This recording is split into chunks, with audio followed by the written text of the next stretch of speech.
Paz e graça, povo de Deus. Olha aí o pôr do sol aqui, ó. Coisa mais linda, o pôr do sol aqui, meus irmãos, ó. Sabe onde é que nós estamos? Para quem acompanha nós, sabe nossos trabalhos, sabe que a gente está sempre indo nos montes. Hoje a gente está aqui no monte da Charlau, tá? São Leopoldo, ó, o monte da Charlau.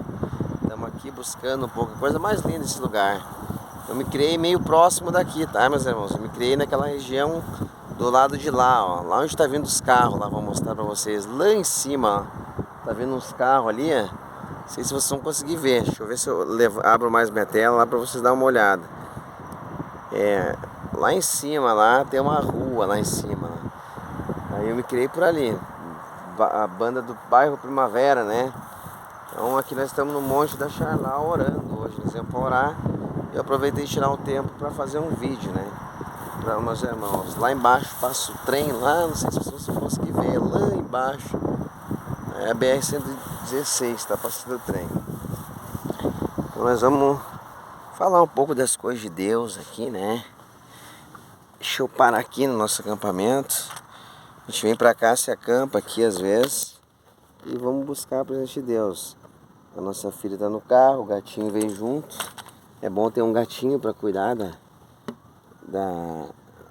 dos bichos que tem, né? Sempre nos matos tem bicho, né, irmãos? Eu não trouxe meu pedestal, então vai ser um pouco meio difícil de eu centralizar o telefone aqui, né? Eu peço que os irmãos tenham um pouco de paciência com essa questão aí hoje aí comigo. Eu tô sem pedestal aqui no monte, tá? Viemos aqui buscar um pouco o Senhor, porque a gente tem que estar sempre buscando, né, meus irmãos? Deixa eu ver se eu consigo botar aqui o telefone pra gente conversar um pouco sobre as coisas de Deus. Pode ser que fique um pouco meio difícil, mas acho que vai dar, olha aí. Conseguimos, né? Vocês estão vendo aqui, tá balançando, tá bastante vento aqui. Ventando bastante aqui no monte. E é sempre bom estar no monte buscando o Senhor, né, meus irmãos? Sempre bom a gente estar falando com Deus, que é um lugar bom para a gente estar orando, se santificar na presença de Deus, se isola, né, um pouco da cidade, larga tudo, né? Tudo que tem na cidade que facilita para a gente ficar mais acomodado. E aí a gente vem para um lugar desse aqui, tu sente mais, que a gente sente a necessidade de buscar Deus, né? Então isso aqui é algo que é muito importante. A gente tem que estudar a Bíblia, a gente precisa santificar, vigiar, cuidar da nossa vida espiritual, ter fé, mas a gente precisa orar também, tá? Então, pessoa que não ora, não adianta ela estudar a Bíblia se não ora. Quando ela vai pregar ou vai orar por uma outra pessoa que precisa de uma cura ou precisa de uma libertação, muitas das vezes ela não consegue Deus agir na vida daquela pessoa, porque o vaso que está orando por ela é um vaso que está sem azeite, sem unção, né? E a unção não é somente estudar a palavra. Estudar a palavra faz parte, que para estar com a botija cheia, né, de azeite, faz parte do estudo da palavra, faz parte de meditar na Bíblia. Mas para a gente também ser servo de Deus, usado por Deus e ter uma vida de comunhão com Deus, é necessário orar. Então, sem oração é bem difícil de um homem de Deus, uma mulher de Deus, ela conseguir fazer coisas no mundo espiritual, invocar e acontecer algo no mundo espiritual. Então precisamos estar sempre buscando a presença de Deus, sempre orando na presença de Deus, para que a bênção chegue sobre a nossa vida. Eu quero ler com vocês, aproveitar aqui que estamos conversando. Vamos ler um texto que está no livro de Apocalipse, que Apocalipse sempre é bom, né? Mas, bom, já que parei aqui, eu vou ler um texto aqui, já aproveitando, né? Que conversei bastante essa semana com algumas pessoas sobre esse texto aqui, tá? É sobre um texto que está lá em Deuteronômio, no capítulo 24, tá? Vamos ler esse texto aqui, irmãos. Esse texto é importante, tá?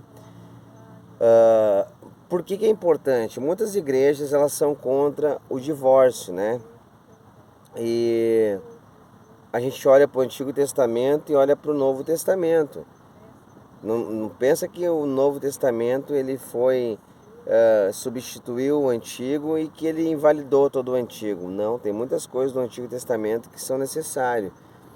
A gente entender, né? Claro que tem coisas que ficou lá na lei. Jesus não vem para abolir a lei, ele vem e cumpre a lei. Mas tem coisas que ele deixa para nós de ensinamentos e que são importantes. Bom, lá na igreja IPDA, eles falam que o divórcio não é bíblico, né? Que não está na Bíblia, que não pode se divorciar. E se uma pessoa ela for divorciada, eles não aceitam que ela faça a obra de Deus lá na igreja IPDA. Ela pode congregar, mas não pode fazer nada de ofícios na obra, né? E eles vão usar alguns textos isolados para explicar que o divórcio não é bíblico, mas tenta fazer, quando conversar com um cristão da IPDA, tenta mostrar esse texto aqui para ele, porque assim, ó, se tu vai para uma igreja de IPDA, Deus é Amor, e tu começa a conversar com eles sobre o divórcio, e aí, eu não sou divorciado, tá, irmãos? Eu não passei por esse processo aí de divórcio, tá? Deixando já aberto para vocês aqui que eu nunca fui. Eu sou casado, que a minha primeira esposa é a minha esposa que eu tenho, então eu nunca fui casado com outra mulher, tá? Mas eu tô falando algo que lá na IPDA acontece. Lá, se eu tivesse sido divorciado, casado com outro e casado novamente, eles não me aceitariam para fazer a obra de Deus. Mas, e mais, né? Eles dizem que tu tem que voltar para a primeira esposa, né, que tu teve, ou para o primeiro marido que tu teve, e largar aquele atual que tu está, se tu é divorciado. Nem pergunto a causa do divórcio, porque o divórcio na Bíblia, ele também tem cláusulas, né? A cláusula é a seguinte: tu pode divorciar havendo ter achado prostituição no relacionamento, certo? Então, a traição, né? Então, assim, ó, eles mandam voltar para o primeiro marido, se a pessoa divorciou, e mesmo que foi traído, eles não aceitam. Mas, tenta mostrar esse texto para um cristão da IPDA, que talvez eles não leram nenhuma vez, tá bom? E quase todos que eu converso com eles sobre divórcio da IPDA, quando eu mostro esse texto para eles, eles não sabem me responder, não sabem o que dizer. Então vai você lá e conversa com o da IPDA e mostra esse texto que está em Deuteronômio no capítulo 24. Vamos ler o texto e vamos entender o que está escrito no texto com facilidade, sem teologia, sem placa na cabeça, placa de igreja. Vamos lá. Acerca do divórcio, o título é, né, dos penhores, dos roubadores e da lepra, né? Vamos lá, ler esse texto que está em Deuteronômio no capítulo 24 e o versículo de número 1. Se um homem tomar uma mulher e se casar com ela, e se ela for agradável aos seus olhos, e se ela não for agradável aos seus olhos, por ter ele achado coisa indecente nela, e se ele lhe lavrar um termo de divórcio e lhe o der na mão, e a despedir de casa, e se ela, saindo da sua casa, for e se casar com outro homem, este a aborrecer, ele o lavrar um termo de divórcio, ele o der na mão, e a despedir da sua casa, ou se este último homem, que a tomou para si por mulher, vier a morrer, então seu primeiro marido, que a despediu, não poderá tornar a desposá-la, para que seja sua mulher, pois que foi contaminada, pois é abominação perante o Senhor. Assim não farás pecar a terra que o Senhor Deus, teu Deus, te dá por herança. Então assim, ó, vamos interpretar o que o texto está dizendo aqui em Deuteronômio. Ele está dizendo o seguinte, que se um homem ele casasse com uma mulher e ele desposar ela, dar uma carta de divórcio a ela, porque por ter achado algo que ele não gostou nela, não deu filho.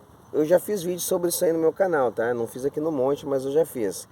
Mas se ele não gostar de algo nela, achar algo indecente, dar uma carta de divórcio para ela, e ela indo casar-se com outro homem, aí a gente já vê um outro casamento.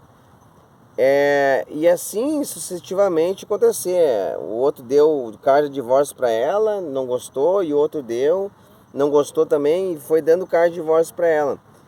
Ela podia indo casando com outro homem, desde que ele desse carta de divórcio para ela, podia sair daquele homem, pegar a carta de divórcio e casar-se com outro. Isso na antiga aliança, no Antigo Testamento. Isso ela podia fazer, casando com outro e recebendo a carta. Se esse último que ela estava casada morresse e o primeiro marido dela olhasse e disse: opa, te dei carta de divórcio, mas agora teu marido morreu, eu quero tomar tu para ser minha esposa novamente, e chamar ela para casar, ela não poderia casar com ele. Por quê? Porque era abominação perante o Senhor, porque ela se contaminou com outros homens, ou seja, dormiu com outros homens, ela não poderia voltar para o primeiro marido. Já na IPDA, eles obrigam a mulher ou o homem voltar para o primeiro relacionamento, se foi casado com aquela pessoa. Já vai contra uma lei da Bíblia, tá? Contra a lei de Moisés. Por que eu estou falando isso aqui? Este mesmo texto Jesus vai usar contra os judeus, vai usar contra o povo de Israel. Porque ele vai dizer assim para eles assim: ó, vocês querem que eu case com vocês novamente? Mas como eu vou fazer uma aliança com vocês se vocês me traíram? E na vossa lei não está escrito que o marido não pode tornar para a primeira esposa que que ele deixou, que deu carta de divórcio, né? Daí ele vai falar: olha, vocês se prostituíram com vários deuses e eu me divorciei, me apartei de vocês, inclusive o bezerro de ouro lá, que o povo ali idolatrou, e vários outros eventos que o povo de Israel abandonou o rei, abandonou Jesus, né? E se voltou para outros deuses, né? Adorou outros deuses, assim